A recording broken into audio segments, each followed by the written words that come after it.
시청자 여러분 안녕하십니까? 3월 다섯째 주 시정뉴스 김민채입니다. 전국 10대 명품 섬 중의 하나로 꼽히고 있는 당진 난지섬에 대난지섬과 소난지섬을 연결하는 연도교 건설 사업이 기공식을 갖고 본격 공사에 돌입했습니다.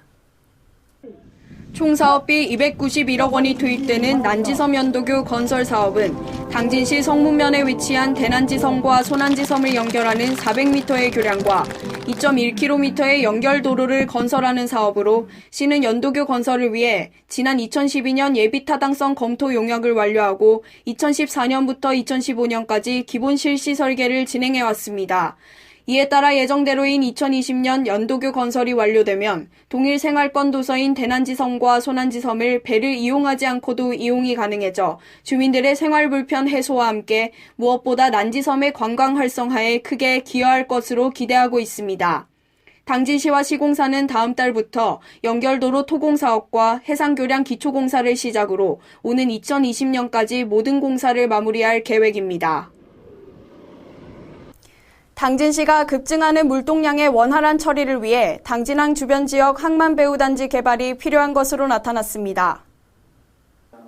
23일 열린 당진항 주변 지역 항만배후단지 개발 타당성 용역 최종 보고에 따르면 제3차 항만기본 계획에서 제시된 물동량 중 평택 지역 선석처리 물동량을 제외한 당진 지역 물동량은 2020년 6,447만 8천 톤을 시작으로 2030년에는 9,043만 5천 톤으로 꾸준히 증가할 것으로 예상됐습니다.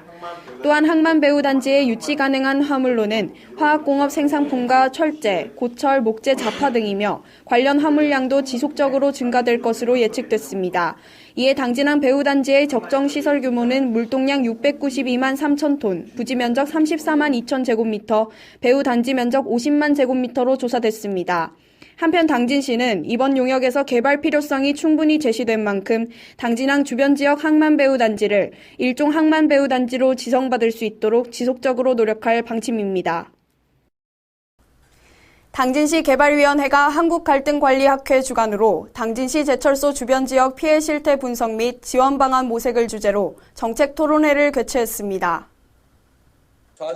이날 정책 토론회는 당진 지역 철강단지 주변 지역의 지속적인 환경 피해에 대해 주민 건강권 침해에 대한 실태 분석과 법제도적 지원 방안을 모색하기 위해 마련됐습니다.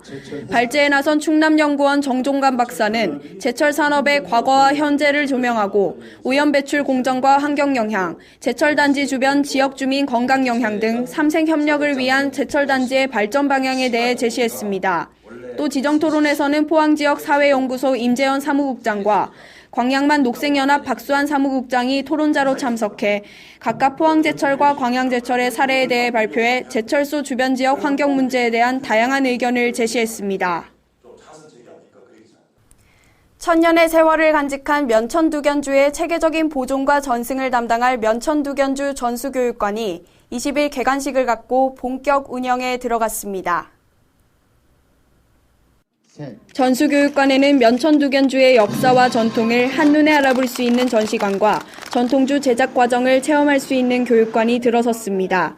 면천두견주는 당진 지역을 대표하는 무형문화유산으로 국가지정 무형문화재 제86-2호로도 지정될 만큼 역사문화적 가치를 인정받고 있으며 2004년 문화재청으로부터 면천두견주 보존회로 인정받아 면천두견주의 명맥을 이어오고 있습니다. 충남도 교육청이 당진시와 아산시 등 6개 시군과 함께 2017 충남 행복교육지구 사업 추진을 위한 업무 협약을 체결했습니다. 행복교육지구 사업은 인적 물적 자원을 투자해 지역 인재를 함께 키우는 민관 협력 사업으로 당진시는 오는 2020년까지 5년 동안 충남 행복교육지구로 운영하게 되며 해나루 마을교사제 활성화 등 30여 개 사업을 추진할 예정입니다. 당진시가 해빙기를 맞아 이달 31일까지 진행되는 국가안전 대진단과 연계해 재난위험시설에 대한 집중 점검에 나섭니다.